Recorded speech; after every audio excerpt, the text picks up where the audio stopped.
Welcome to the Vault Archons. This is the Keeper of Keys, Kraz, and I'm here to introduce you to another Archon. This is Bellocetri, Robyn, the Wary and Learned. So, as I've been looking through all my decks, I've kind of noticed a lot of interesting things. And there's some very interesting playstyles that some of these decks can have. And there seems to be somewhat of a difference. A lot of people seem to think, at least from what I've noticed, a lot of people seem to be thinking that heavy creature decks are a way to go. And there's actually some card combinations where they're actually really good against heavy creature decks where they don't have much of a creature board. I actually think the most powerful decks are probably going to be the ones that are able to forge keys rapidly outside of their key forging step and able to clear boards and do other things. Just having a bunch of creatures on the board is not necessarily going to give you the victory, although it is good because you can put a lot of pressure on opponents. But just a bunch of creatures I don't think is really the best way to go, unless you have a lot of amber stopping abilities and stuff like that, because you're going to need that. But it is very possible that the absolute most powerful deck is probably going to involve forging outside your step and having a lot of ways to do so. And a deck that could do that, especially being able to bring it back and do those kind of things, could be very, very, very hard to beat. Not saying something like that would be unbeatable, but you can't stop it. You have no way to deal with it, I guess. There is no way around it when they can forge all their keys outside of their key forging step. You know, as long as they can generate the amber, they need to do so. And Sanctum has a combination of Sanctum. There's a card in there that allows you to do it. Untamed, there's a card in there that allows you to do it. So there's quite a few ways to do it. So if I ever find one of those decks, I'll let you know. So let's take a look at this one. So Murmook, I like this card. It makes your all the keys cost one more for your opponent, which is fantastic. And it's a strength 3 creature. There's also 2 of them in this deck, which is nice. So if you have both of these on the board, that's going to be a +2 to your opponent's keys, which is nice. After that, we have the Dew Fairy. This is a nice one if you can keep it on the board. It's kind of a weak creature, so it's going to be really kind of easy for your opponent to get rid of. But if you can keep it on the board, you can get Reap, gain 1. So it's going to gain 2 amber on its Reap step, which is nice. This one I really like. Chota Hazri. The reason I like him is because, again, we come back to the whole he can forge a key outside of the normal key forging step. This guy can be incredibly powerful if the cards synergize with him in the house, and you can generate enough amber to take advantage of that. Nepenthe Seed, this is actually a really good card because you can return a card from your discard pile to your hand. You can use it on key forging cards and other board wipe cards and things that are going to be really, really helpful if you end up having something like library access or anything like that. This is just a fantastic card. Vigor. This is a good one if you can heal 3 damage because you can get 2 amber because of the amber generation, and this does synergize relatively well with Chota Hazri. Because it's 2 amber and you need to get up to 7 amber to use him effectively. After that we have Regrowth. This is fantastic to bring a creature back. Again, you can use this to bring back some of your more nasty creatures. Again, this synergizes well with Chota Hazri and probably other creatures in the deck. Nocturnal Maneuvers. This is good to temporarily disable your opponent's board just by exhausting their creatures so they can't use them. Not a bad card. You gain an amber. Whoops. We'll get back to that. Life Web. This is actually a nice card because if your opponent has played, and it's not uncommon to play more than to play 2 or 3 creatures on a turn, so you're going to get 1 amber either way. You save it for the right moment with your Chota Hazri or Key Charge card. This is 3 amber, and that's 3 of the 7 you need. Now, of course, they may have something that makes your keys more expensive, but overall, this is just a great card to have in here. Key Charge, another fantastic way to forge keys outside of your normal forging stage. Great to have, if your opponent isn't paying attention, you're at 6 amber, or you're at 3 or 4 amber, and they're just kind of waiting, because they have a bait and switch or something else in there, and they're just kind of thinking they're going to catch you off guard. You generate a couple amber, boom, you make a key. These kind of cards can really accelerate the pace of your game. Now, this card right here really, really, really makes these other Key Charge and Chota Hazri just that much more dangerous to your opponent. Fertility Chant, you gain 4 amber. Yeah, your opponent gains 2. But in combination with your amber generating cards that are in this house, which there's a considerable amount, there's a potential for, let's see, with Vigor you get 2, you're going to get 1 with Regrowth, you're going to potentially get 3 with Life Web, you're going to get 4 off of this one. I mean, you're talking about a considerable amount of amber. And then, of course, Dew Fairy, if you can keep that on the board, that's another considerable amount of amber gain. So this house alone can be quite dangerous to your opponent. Cooperative Hunting, in my opinion, doesn't work very, very well with the rest of the card selection so far. For this deck, it's just probably not going to be very good because you don't have a lot of creatures to take advantage of this so far, although we may find a lot of other creatures in here. So now we're going to move on to Shadows. Urchin is just a great card to have. It's a play, steal 1. It's a 1 strength creature with elusive. Your opponent is going to be able to get rid of it, but they're going to have to work at it. We have 2 of those in here, which is nice. Umbra, another good, this is a skirmish steal 1 fight. Strength 2 card. They have to attack it twice when you attack, you don't take damage, so you're going to get your fight ability off, which is fantastic. I really like things that you are going to actually get. Shadow Self.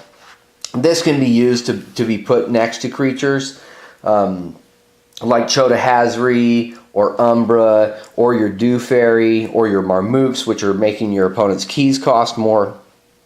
Great card to have. Old Bruno, this is great to have because this is really the first card that you have that actually would stop your opponent from forging a key. Your Marmooks are going to make it more expensive, but the Old Bruno is actually going to stop them with a Capture 3, which is good to have. Now, this is great to have. The Makus Asp, your opponent's, this, as long as it does damage, and it will do damage almost all the time, this is going to manage to kill your opponent because of the poison, and because it has Skirmish, it'll take no damage in the process. Your opponent's going to want to get rid of this, and there's 2 of them in this deck, which means your Shadows house has a huge number of creatures. Bad Penny, yet another creature inside the house, a very weak creature, but it's one that it's just really, really hard for the opponent to get rid of, just because as it's destroyed, you're returning it. After that, you have Pawn Sacrifice. Now, this is fantastic when played with Bad Penny.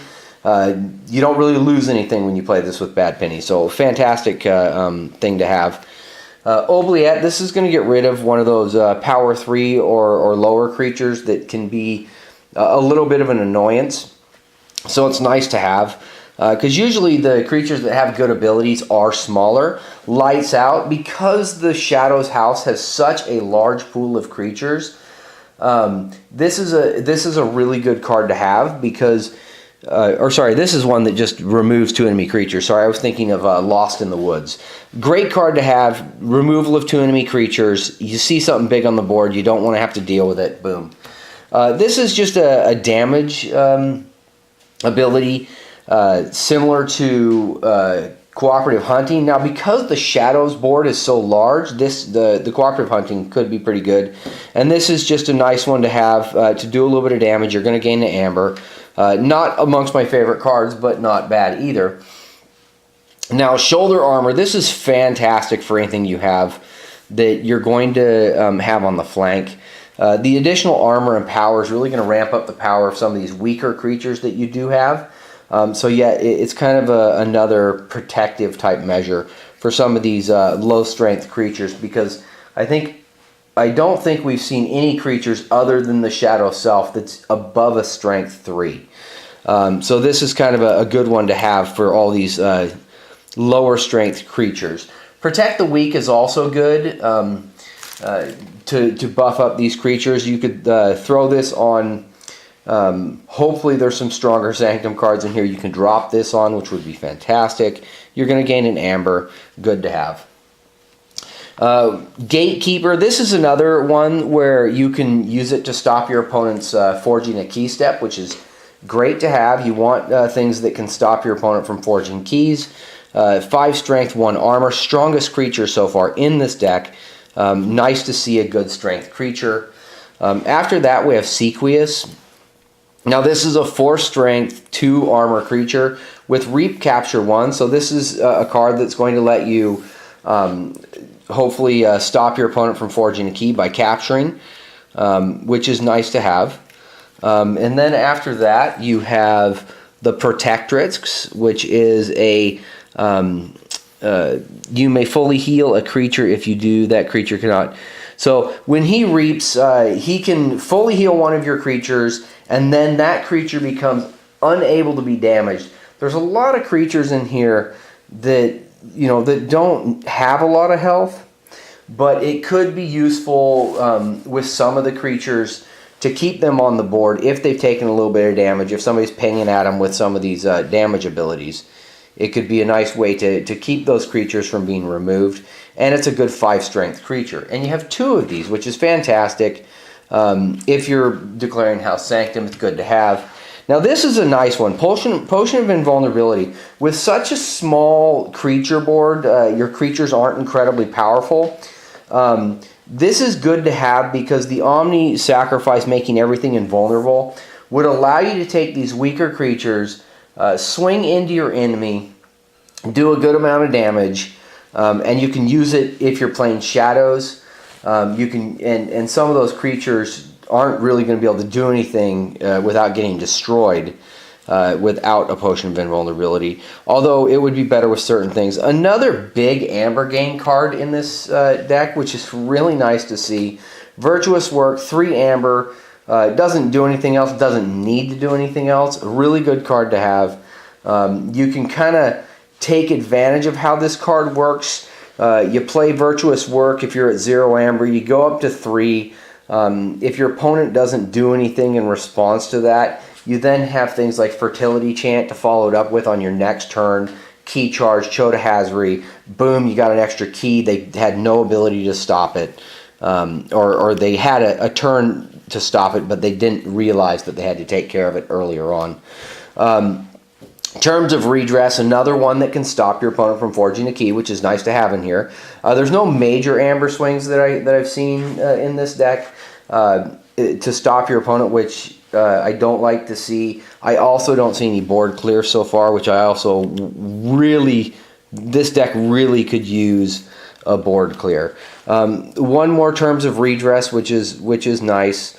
But again, I would much rather see something that could wipe the board. Inspiration, play, ready and use a friendly creature. Now, using cards outside of your house is always good.